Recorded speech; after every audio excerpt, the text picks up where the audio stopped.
उनकी रिकॉर्ड करके आपके पास मैंने शेयर किया लिंक।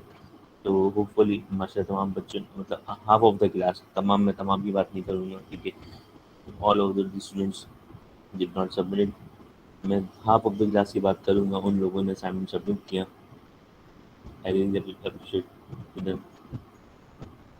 अच्छा जी, आज जो हम काम करने जा रहे हैं वो हमने 3/3 का इन्वर्स निकालना सीखा था। हमने 3/3 का इन्वर्स निकालना सीखा था, ठीक है ना। Now we are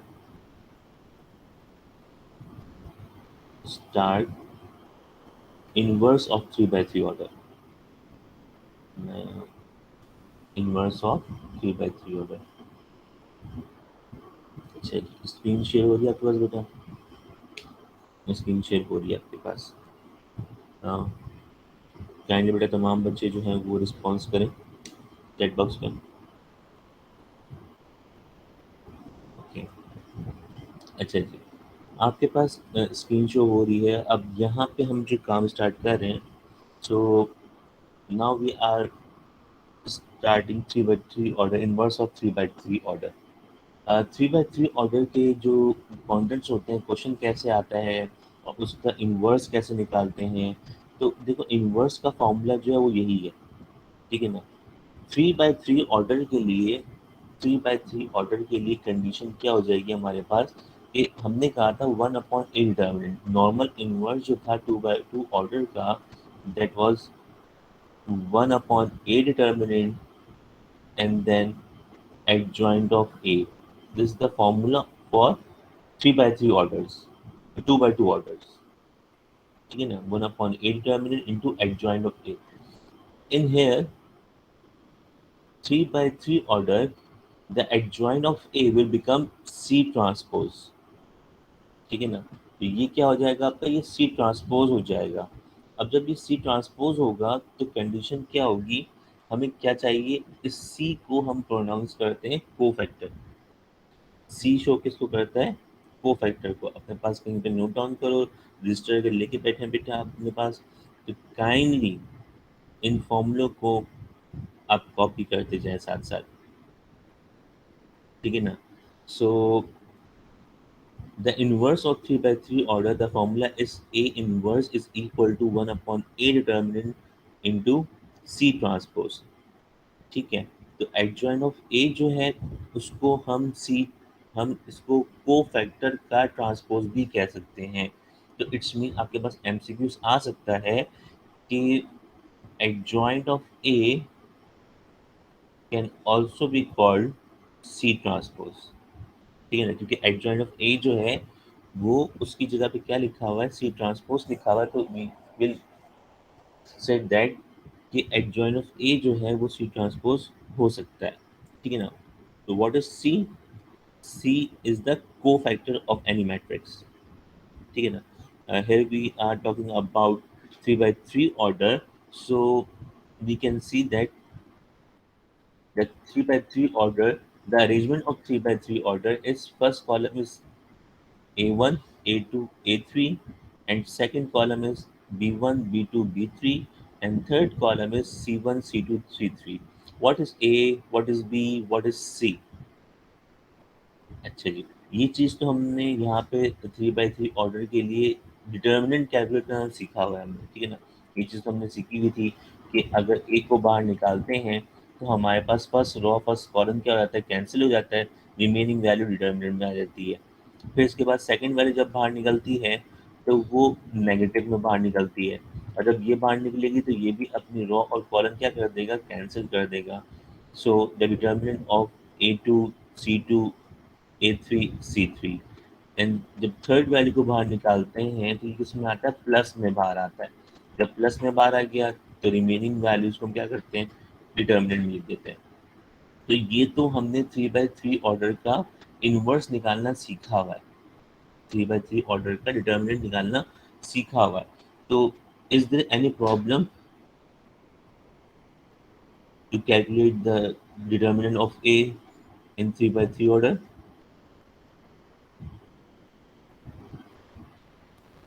Okay, now we are talking about the cofactor.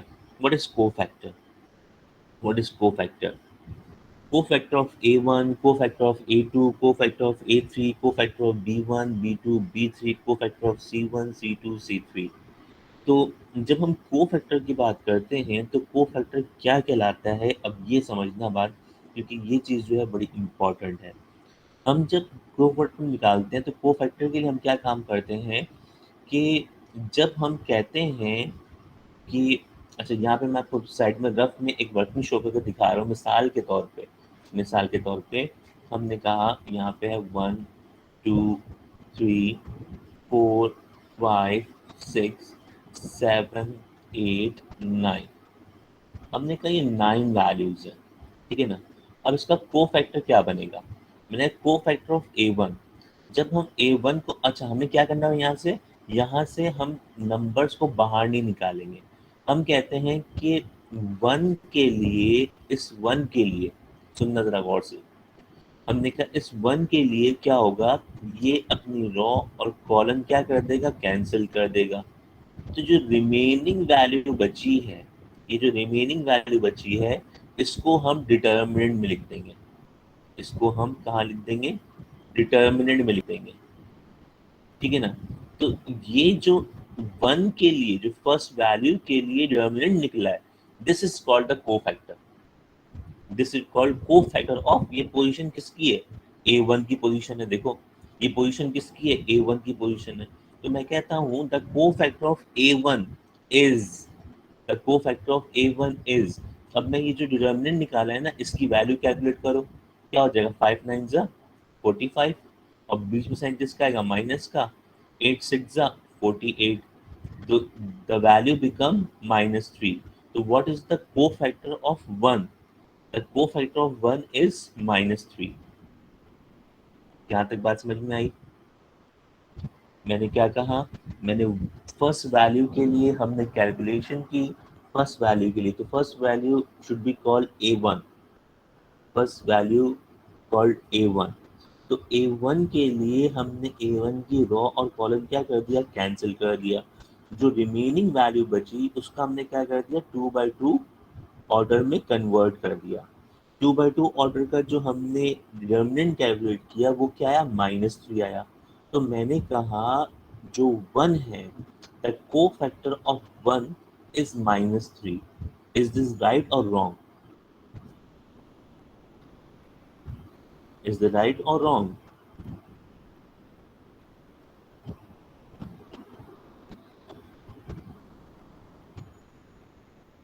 Good. Kindly तमाम स्टूडेंट जो हैं वो अपने चैट बॉक्स यूज़ करते हैं, मुझे अपना बताएं, ताकि मैं चीज़ों को ये समझूँ कि आगे आपके समझ में आ रही है, मुझे ऐसा नहीं लगे मैं दोबारा से बातें कर रहा हूँ, ठीक है ना। तो बिल्कुल सही कि हमने कहा कि 1 का जो को फैक्टर है वो क्या आ गया? -3 आ गया। अब इसी तरीके से हर वैल्यू का हमें क्या करना है? हर वैल्यू का को फैक्टर निकालना है। हर वैल्यू का, कितनी वैल्यूज हैं इस मैट्रिक्स के अंदर? जो सी का जो ये वाला मैट्रिक्स है, मुझे बताएं इस वाले मैट्रिक्स में टोटल कितनी वैल्यूज हैं? How many values in this matrices? 9 values. Great. So कितने कोफैक्टर निकलेंगे? 9 कोफैक्टर निकलेंगे। बिल्कुल सही, बिल्कुल सही। बेहतरीन, बस यही चीज़ मुझे सुननी थी, क्योंकि यहीं पे प्रॉब्लम आती है कि कितने कोफैक्टर निकालने हैं, कितनी वैल्यूज़ निकलती है, क्या चाहिए क्या नहीं चाहिए, यही चीज़ हमें बात समझने की है, ठीक है ना। अच्छा, ये बात तो आपके समझ में आ गई कि अगर 9 कोफैक्टर हैं तो इट्स मीन वैल्यूज़ कितनी निकलनी है? 9 कोफैक्टर निकलेंगे, ठीक है ना। अब इसकी जो थोड़ी सी अरेंजमेंट है वो भी ज़रा समझिएगा। इसकी जो हमने कहा, जो टोटल अरेंजमेंट है वो क्या है? पहली वैल्यू जब फर्स्ट वैल्यू बाहर निकलेगी तो उसका साइन आता है प्लस। सेकंड वैल्यू जब बाहर निकलेगी तो साइन आएगा नेगेटिव। तो हम जब साइंस की बात करते हैं तो साइन ऑल्टरनेट होता है। आपको याद हो जब मैंने 3/3 ऑर्डर का डिटर्मिनेंट कैलकुलेट करवाया था, तो साइन यहाँ पे मैंने वहाँ पे स्लाइड शो की थी और उसमें लिखा हुआ था कि साइन शुड बी ऑल्टरनेट। जो वैल्यू साइन निकलती है बाहर वो क्या आती है? ऑल्टरनेट साइंस आती हैं। तो देखो यहाँ पे जो साइन आई वो कहाँ से आई? ऑल्टरनेट साइन आई। फर्स्ट पॉजिटिव, देन नेगेटिव, फिर पॉजिटिव, देन नेगेटिव, फिर पॉजिटिव, देन नेगेटिव, फिर positive, then negative. The ending value will be positive. ठीक है, तो साइंस समझ में आई? यहाँ तक any problem? Is there any problem till here?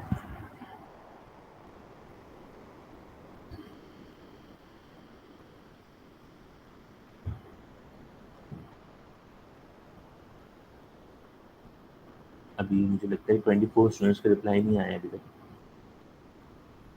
Okay, good. So now we are calculating the things. अब देखें, क्या यही चीज़ है? बिल्कुल ऐसे ही लिखा हुआ है जैसे कि मैंने आपको बोला कि फर्स्ट कॉलम कैंसिल हुआ, तो वैल्यू क्या बची आपके पास? B1 C2। ये जो वैल्यू लिखी हुई है B2 C2 B3 C3 वही लिखा हुआ है यहाँ पे। फिर first row second column cancel हुआ, इसने अपनी रो शो की, तो क्या बचा? अगर A2 C2 A3 C3 वो यहाँ पे कॉपी कर दिया। फिर देखो थर्ड वैल्यू के लिए थर्ड कॉलम खत्म हुआ, तो देखो यहाँ पे हर चीज़ ना शो कर रहा है कि किस रॉ को क्या कैंसिल कर रहे हो। जो ऑटोमेटिक जो है वो देखो यहाँ पे आपको शो कर रही चीज़ है कि कौन सी रॉ कैंसिल हो रही है, और रिमेनिंग वैल्यू साथ साथ देखते जाओ कि रिमेनिंग वैल्यूज जो हैं वो क्या क्या बच रही हैं आपके।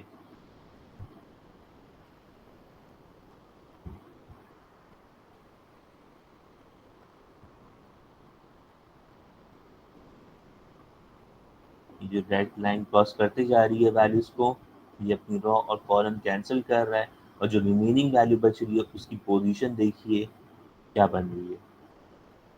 बहुत फोकसली देखिएगा।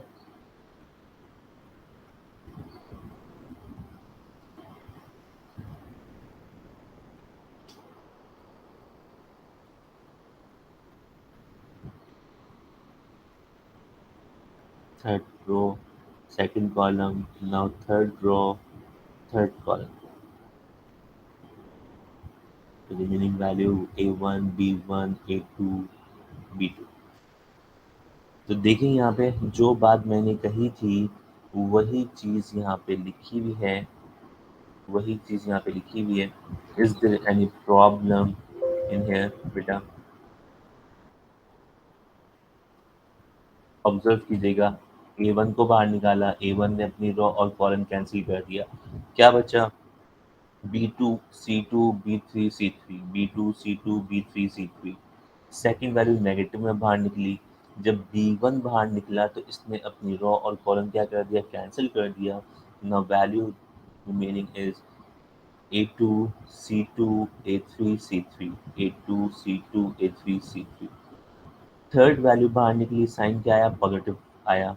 ठीक है ना? तो थर्ड वैल्यू कैंसिल हुई, तो the remaining values is A2 B2 A3 B3।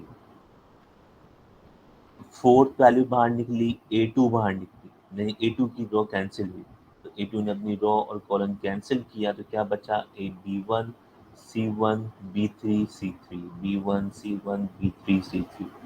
तो ये जो है ये सारी वैल्यूज हैं, ये क्या शो कर रही हैं?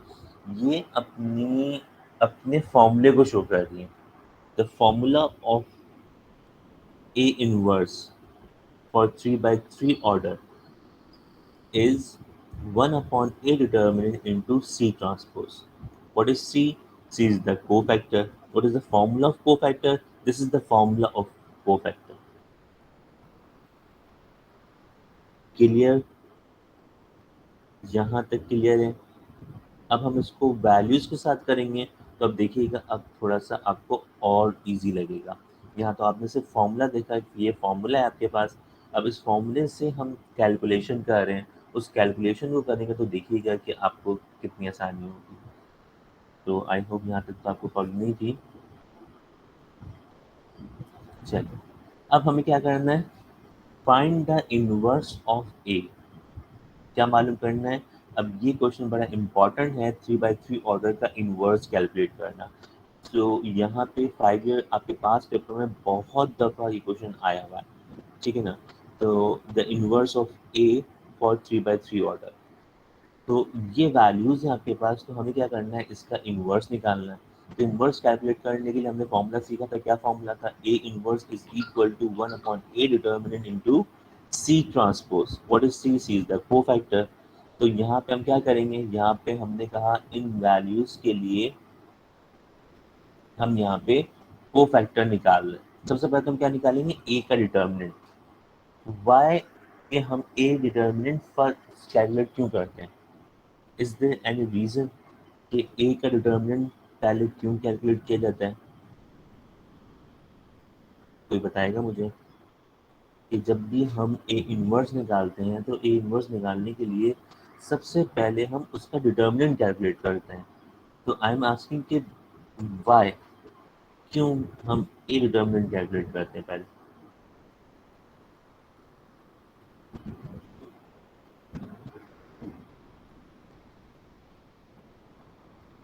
कोई बताएगा?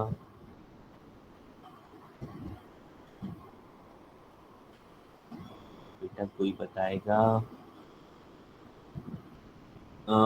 बिकॉज मैट्रिक्स डिवाइड नहीं होता। मैट्रिक्स डिवाइड नहीं होता। जब हम ए डिटर्मिनेंट की बात करें तो ए डिटर्मिनेंट का जब हम ए की इन्वर्स निकालते हैं, the formula is 1/a determinant into adjoint of A ना। तो एडजॉइन की वैल्यू को हम डिटर्मिनेंट्स की वैल्यू जो भी 2 होगा, जो आंसर आएगा 2 आया 3 आया वhatever कुछ भी डिटर्मिनेंट आया, तो वैल्यू तो डिवाइड हो सकती है। मैट्रिक्स से मैट्रिक्स डिवाइड नहीं हो सकता।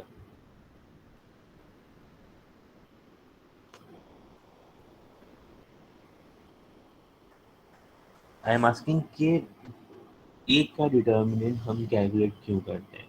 तो बेटा ए का डिटर्मिनेंट हम इसलिए कैलकुलेट करते हैं कि जब भी ए डिटर्मिनेंट अगर आंसर 0 लेके आता है तो it should be a singular matrix, ठीक है ना?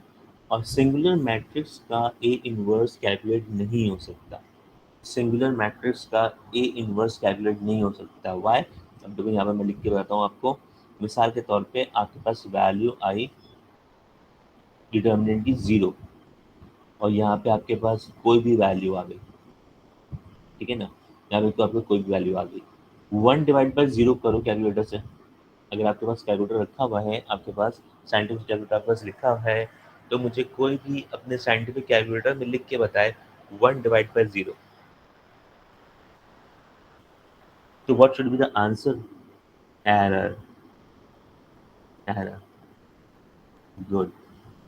सो इट्स मीन कि 1 डिवाइड बाई 0, आप कोई भी वैल्यू को, किसी भी वैल्यू को डिवाइड बाई 0 करते हैं तो answer will become error, not 0। 0 नहीं आएगा। 1 डिवाइड बाई 0 0 नहीं होता। 1 डिवाइड बाई 0 0 नहीं होता। ये भी याद रखना, आपके क्यू बोर्ड के अंदर एमसीक्यू बन के आ सकता है, ठीक है ना? तो कोई भी वैल्यू अगर 0 से डिवाइड हो तो वो क्या होती है? एरर होती है। और इस एरर को हम कहते हैं इमेजिनरी नंबर, इन्फिनिटी। क्या कहते हैं इसको हम? इन्फिनिटी कहते हैं। याद रखिएगा इस टर्म को। इस टर्म को एमसीक्यूज के लिए याद रखिएगा कि if any value will divide by 0 the answer will become infinity, ठीक है ना? सो इसीलिए हम जब पहले ए डिटर्मिनेंट कैलकुलेट करते हैं ताकि हम आइडेंटिफाई हो जाए कि 0 आ रहा है कि नहीं आ रहा। अगर 0 आ गया तो हम कोफैक्टर नहीं निकालेंगे, हम एडजॉइन नहीं निकालेंगे, ठीक है? क्योंकि द सॉल्यूशन में नॉट बी पॉसिबल, ठीक है? इसीलिए हम डिटर्मिनेंट पहले कैलकुलेट करते हैं। इसीलिए हम डिटर्मिनेंट पहले कैलकुलेट करते हैं। तो ये बात अब क्लियर हुई कि डिटर्मिनेंट पहले क्यों निकाला जाता है। तमाम लोग रिस्पॉन्स कीजिएगा। आई थिंक 24 स्टूडेंट हैं,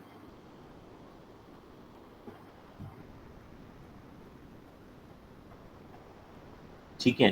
तो इसीलिए हम पहले ए का डिटर्मिनेंट कैलकुलेट करते हैं। सो ना अब आते हैं सवाल के ऊपर, क्वेश्चन के ऊपर आते हैं। हमारा जो एम था, ये एम था कि ये बात आपने सीख ली। तो यहाँ पे जो है वो -1 है। ये क्या है? -1। अच्छा जी।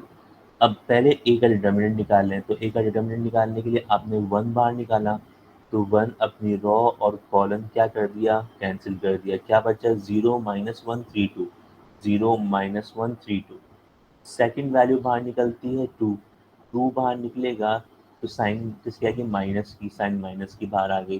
तो 2 ने अपनी रॉ और कॉलम क्या कर दिया, कैंसिल कर दिया। The remaining value is 1 minus 1 minus 1 2, 1 minus 1 minus 1 2। ठीक है ना। थर्ड वैल्यू 0 है, तो आप सिर्फ 0 लिख के छोड़ दें, आप ये ना लिखें। ठीक है ना, क्योंकि हमें पता है कोई भी वैल्यू अगर 0 से मल्टीप्लाई होगी तो आंसर विल बिकम 0। ठीक है ना। तो आपने कैलकुलेट करके शो करना कंपलसरी नहीं है। ठीक है, 0 बार लिखा हुआ है तो द आंसर विल बिकम 0। ठीक है ना। तो अब हम क्या करें, स्टार्टिंग के टू मैट्रिक्स को वो कैलकुलेट कर रहे हैं। तो 0 multiply by 2 0, minus the formula of A D minus B C. बीच का जो माइनस है वो अपनी पोजीशन पे ऐसे ही रहा, लेकिन माइनस माइनस क्या हो गया, प्लस हो गया। माइनस वन को 3 से मल्टीप्लाई करते तो माइनस 3 आता, तो माइनस माइनस क्या हो गया, प्लस हो गया। 1 3 से क्या हो गया, 3 हो गया। माइनस टू अपनी पोजीशन पे ऐसे ही रहा। 1 2 ज़ा 2, ये 2 यहाँ पे आ गया। अब ये जो माइनस माइनस है ये क्या हो गया, प्लस हो गया। और फॉर्मूले का बीच में माइनस आता है, तो यहाँ पे कितने साइन माइनस के हो गए, 3 साइन माइनस के हो गए। तो minus minus plus, plus minus minus, 1 1 ज़ा 1। ठीक है ना। साइन की कैलकुलेशन बड़े बहुत ध्यान से कीजिएगा, क्योंकि साइन जो है यही जो है वो आपका आंसर जो है वो गलत करवाता है। ठीक है। तो अगर आपके जो डायगोनल, ये वाला डायगोनल है, इसके अंदर आपके पास दो साइन ऑलरेडी नेगेटिव नेगेटिव है, तो इसका मतलब माइनस माइनस क्या हो गया, प्लस हो गया। और फॉर्मूले का बीच में माइनस आता है तो वो माइनस क्या हो गया, ये माइनस हो गया। ठीक है। तो थर्ड वैल्यू 0। अब कैलकुलेट कर दिया हमने, 0 प्लस 3 कितना हो गया, 3 हो गया। और फिर यहाँ पे 2 माइनस 1 क्या हो जाएगा, 1। एंड 1 2 का क्या हो जाएगा, 2, तो माइनस 2 आ गया और 0 ऐसे ही रहा। 3 माइनस 2 कितना हो गया, 1। तो the determinant of A is 1। The determinant of A is 1। यहाँ तक क्लियर है देखो, यहाँ तक क्लियर है। पहले हमने क्या किया, अभी 2 by 2 ऑर्डर का हमने डिटर्मिनेंट निकाला, 3 by 3 ऑर्डर का हमने डिटर्मिनेंट निकाला है। सिर्फ और सिर्फ अभी डिटर्मिनेंट कैलकुलेट किया। यहाँ तक हम पहले काम कर चुके हैं, यहाँ तक हम पहले काम कर चुके हैं। इसमें कोई भी चीज़ ऐसी नहीं है जो आपने नहीं की हुई। कोई भी चीज़ ऐसी नहीं है जो आपने नहीं की हुई। ये सारी चीज़ें हम कर चुके हैं 3 by 3 ऑर्डर की। ठीक है। तो अब कैलकुलेट करने जा रहे हैं क्या, कोफैक्टर। अब क्या कैलकुलेट कर रहे हैं हम, कोफैक्टर कैलकुलेट कर रहे हैं। सो अब कोफैक्टर कैलकुलेट करने के लिए अब देखना क्या होगा, अब गौर से देखिए।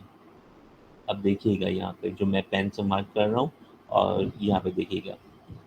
सबसे पहले बात हो रही है किसके लिए, इस वन के लिए। इस वन की रॉ और कॉलम क्या हो गया, कैंसिल हो गया।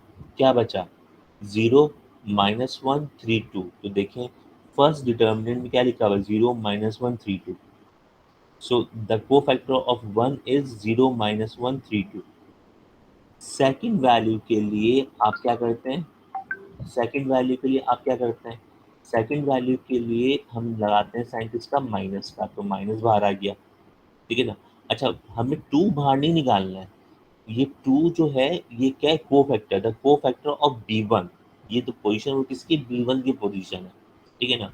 तो दो, the cofactor of B1 is, इसने अपनी रॉ और कॉलम पूरा का पूरा क्या कर दिया, कैंसिल कर दिया। क्या बचा, 1 माइनस 1 माइनस 1 2। देखें यहाँ पे 1 माइनस 1 माइनस 1 2। ठीक। थर्ड वैल्यू क्या आएगी, पॉजिटिव। थर्ड वैल्यू क्या आएगी आपकी, पॉजिटिव आएगी। जब थर्ड वैल्यू पॉजिटिव आएगी तो इस जीरो की रॉ और कॉलम पूरा क्या हो गया, कैंसिल हो गया। क्या बचा, 1 0 माइनस 1 3। तो देखिए यहाँ पे डिटरमिनेंट में क्या लिखा है, 1 0 माइनस 1 3। ठीक है। तो यहाँ तक की बात हो गई किसके लिए, A1 B1 और C1।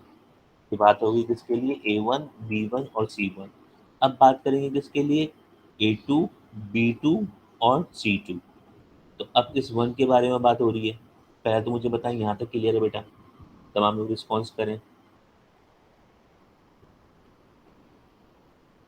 बेटा काइंडली तमाम लोग रिस्पॉन्स कीजिएगा क्विकली। ओके गुड, शाबाश। अच्छा जी, अब इस 1 के लिए बात कर रहे हैं, तो ये 1 इस 1 ने अपनी पूरी रो और कॉलम क्या कर दिया कैंसिल, क्या बचा 2032, 2032 क्योंकि यहाँ पे साइन क्या आएगा अब नेगेटिव आएगा बाहर, क्यों ऑल्टरनेट साइन है, पहले पॉजिटिव फिर नेगेटिव फिर पॉजिटिव फिर नेगेटिव, ठीक है ना। तो 1 ने अपनी रो कैंसिल की, अपना कॉलम कैंसिल किया, अब क्या बचा 2032, तो 2032 आ गया। ये आ गया किसके लिए A2 के लिए, ये किसके लिए बात हो गई A2 के लिए बात हो गई। अब बात करें B2 के लिए यानी इस जीरो के लिए, इस जीरो ने अपनी रो और कॉलम क्या कर दिया कैंसिल कर दिया, क्या बचा 1 0 -1 2, 1 0 -1 2, ठीक है।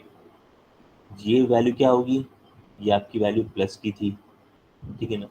नेक्स्ट वैल्यू किसकी होगी माइनस की, तो देखो यहाँ पे जो अब मेजर गलती लोग करते हैं वो क्या करते हैं, अब यहाँ पे क्या है माइनस है ना, तो बेटा हमें इससे कोई कंसर्न नहीं है कि ये माइनस है या प्लस, क्योंकि हम क्या कर रहे हैं हम यहाँ पे पूरी वैल्यू कैंसिल कर रहे हैं ना। हम को फैक्टर में क्या करते हैं अपनी पूरी इंटायर रो और अपनी पूरी इंटायर कॉलम कैंसिल कर रहे हो, तो जो रिमेनिंग वैल्यू जो है वो क्या आएगी वो यहाँ पे लिख दी जाएगी, देखें क्या 1 2 -1 3, 1 2 -1 3, ये जो बाहर माइनस आया है ये माइनस कौन सा वाला माइनस आया है, ये वाला माइनस वो माइनस आया है जो ऑर्डर से आ रहा है अरेंजमेंट में ऑल्टरनेट वाला, पहला पॉजिटिव दूसरा negative third positive fourth negative fifth positive and six will be negative,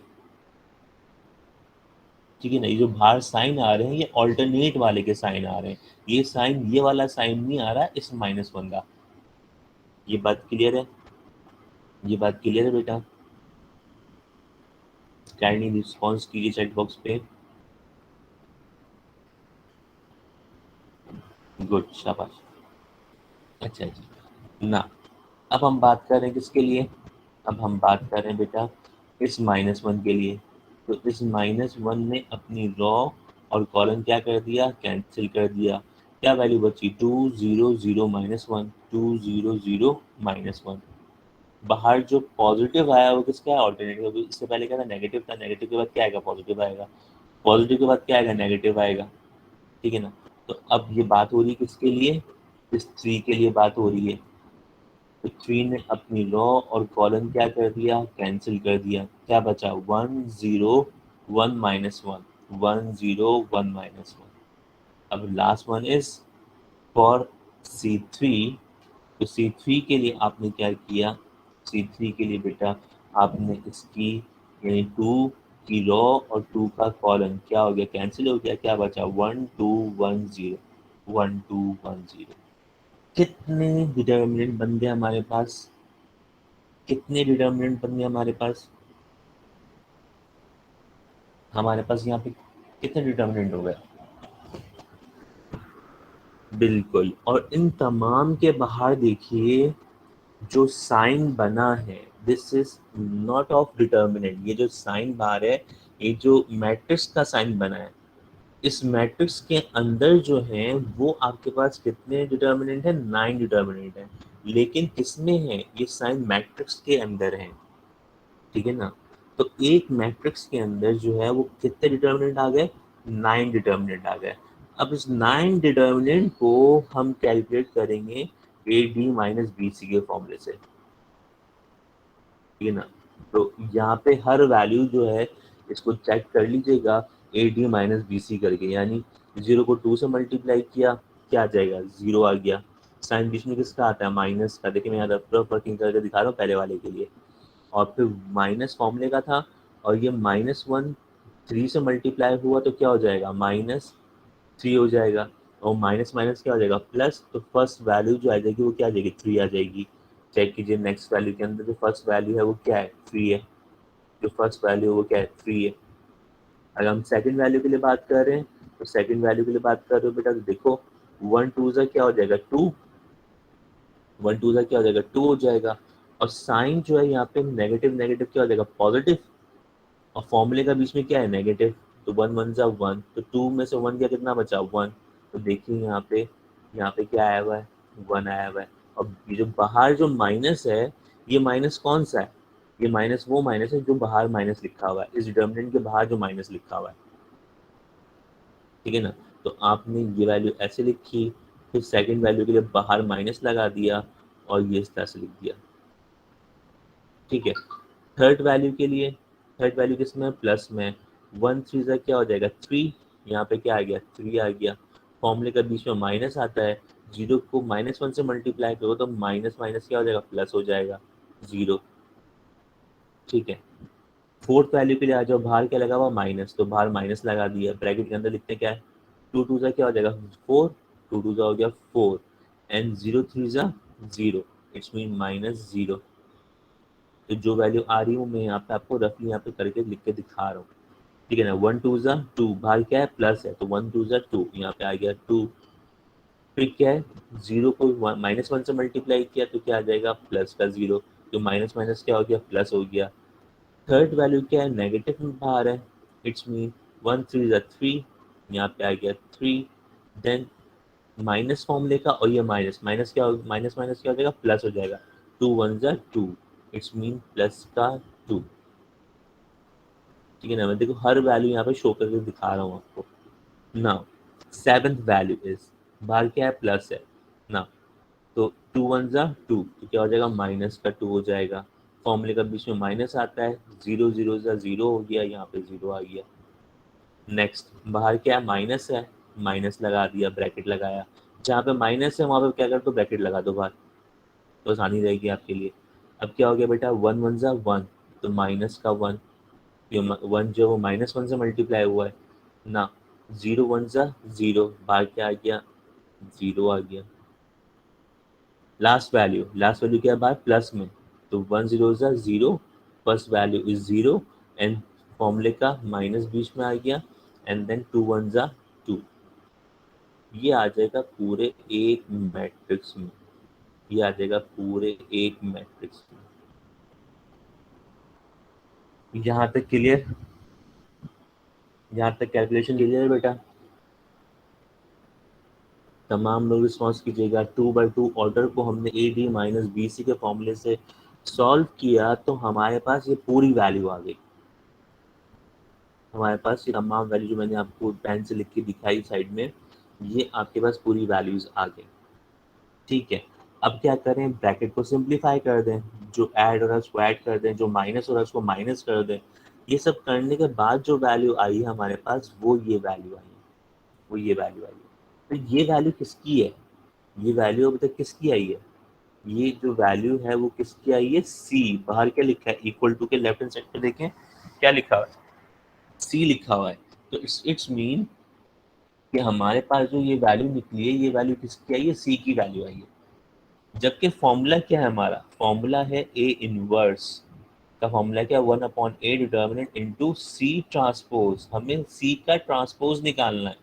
तो देखें, सी का ट्रांसपोज निकाला, सी का ट्रांसपोज निकाला, तो चेक कीजिए ट्रांसपोज का मतलब क्या होता है? कोई बताएगा मुझे? ट्रांसपोज का मतलब क्या होता है? What does mean is transpose? The first raw की वैल्यू,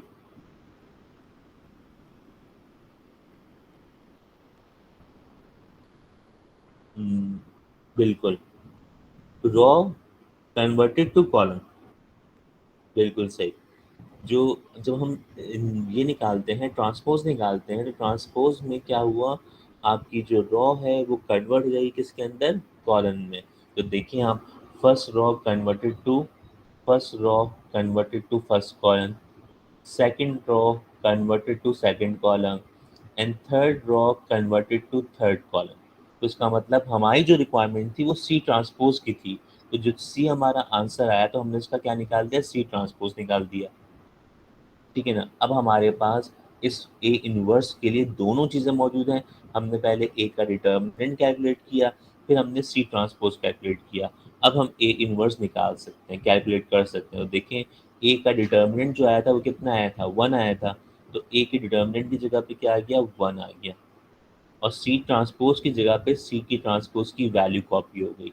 जो सी ट्रांसपोज वाली वैल्यू है ये पूरी की पूरी क्या हो गई? कॉपी हो गई। अब वन डिवाइड बाई वन क्या होगा? वन ही होगा, तो उसका मतलब जो A इन्वर्स है, वो यही रहा। अगर यहाँ पे 2 होता, 1 की जगह पे 2 होता, डिनोमिनेटर में बाहर, यहाँ पे 2 होता इस 1 की जगह पे, तो क्या करते?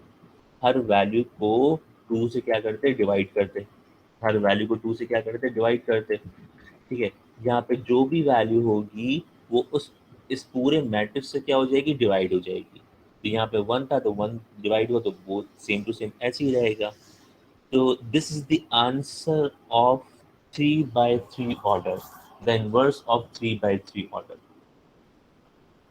This is the inverse of 3 by 3 order. Is there any problem? Is it clear to all?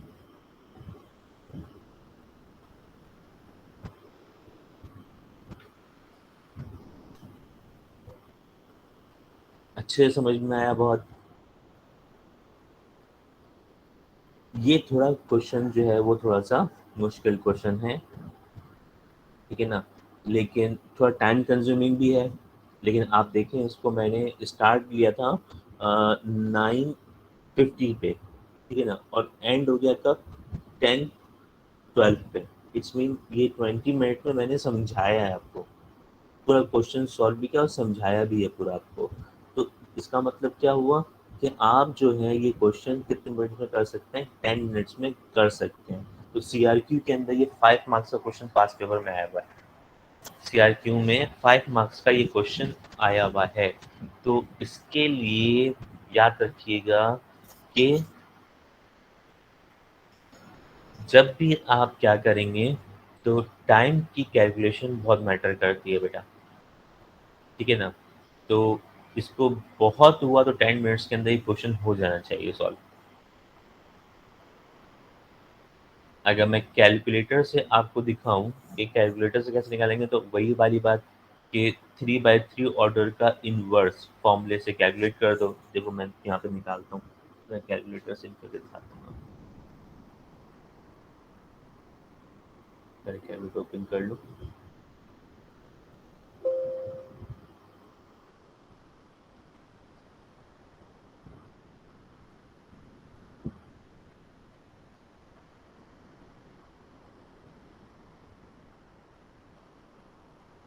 Calculator में दिखाता हूँ कि कैलकुलेटर में आप ये जो वैल्यू है कैसे देखेंगे।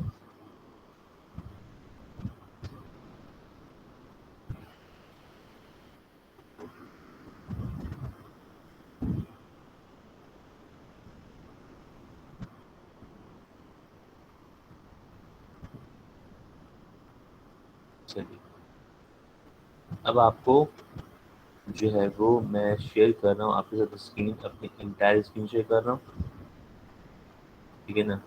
तो चेक कीजिएगा।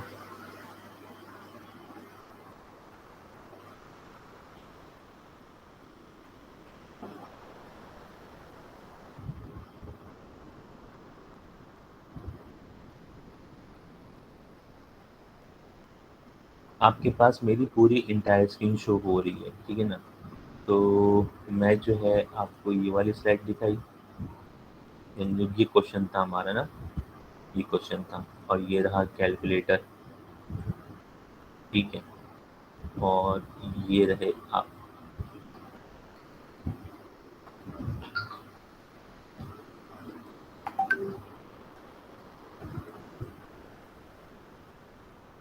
तो देखिएगा कि मैं कैलकुलेटर में ये वैल्यू कैसे पुट करता हूँ। तो कैलकुलेटर में जब ये वैल्यू मैं पुट कर रहा हूँ, तो मैं क्या करूँगा, पहले तो मैट्रिक्स फॉर्म में जाऊँगा, ठीक है ना? तो मैट्रिक्स के लिए मेन्यू में गया, ऑप्शन फोर्थ है हमारा, ऑप्शन 4 में गया, और डिफाइन मैट्रिक्स 1 करने के लिए इसमें आ गया। 3/3 ऑर्डर है, 3/3 ऑर्डर आ गया आपके पास। अब वैल्यू क्या है? 1 2 0, 1 2 0। फिर क्या है? 1 0 - 1, 1 0 - 1। फिर थर्ड वैल्यू है -1 3 2। ये मैंने कैलकुलेटर में लिख दिया, ठीक है? ये मैट्रिक्स ए जो है वो क्या हो गया? डिफाइन हो गया। अब मुझे इसका क्या निकालना है? इनवर्स निकालना है। तो देखो बेटा, कुछ भी नहीं किया, ऑप्शन पे गए, मैट्रिक्स ए कहाँ पे है? 3 पे आए और इन्वर्स का बटन ये रहा, ब्रैकेट के ऊपर जो है this is the sign of inverse. Inverse का बटन प्रेस किया और ये आ गया आपका आंसर। तो देखो आपका जो आंसर था, यहाँ पे शो करता हूँ नेक्स्ट स्लाइड के अंदर, ये आपका आंसर और ये आपका आंसर सेम है, चेक कर लें आप,